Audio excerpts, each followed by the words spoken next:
خبر ہے کہ سرگودا سانحہ میں ملوث ملزم کی ایک مقابلے میں ہلاکت کے بعد پورے سرگودا میں اسے کسی قبرستان میں دفنانے کی اجازت نہیں ملی۔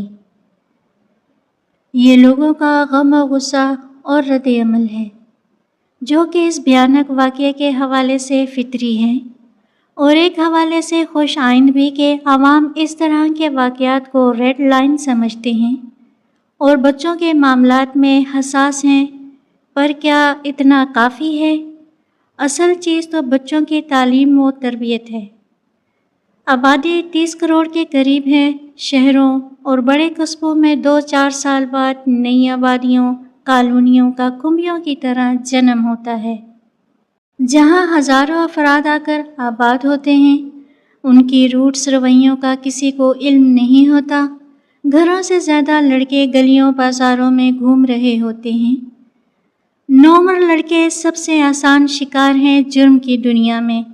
لڑکیوں پر تو ہمارے سماج میں گہری نظر رکھی جاتی ہے۔ البتہ لڑکا ذرا بڑا ہوتا ہے تو کہتے ہیں خیر ہے۔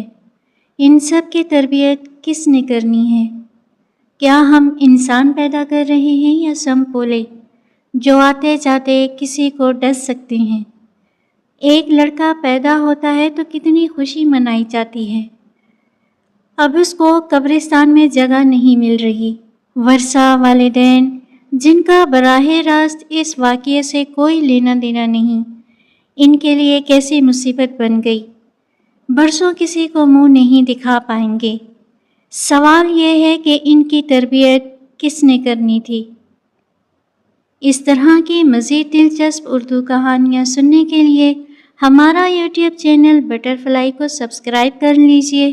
پاکیزہ نور کو اجازت دیجیے۔ اللہ حافظ۔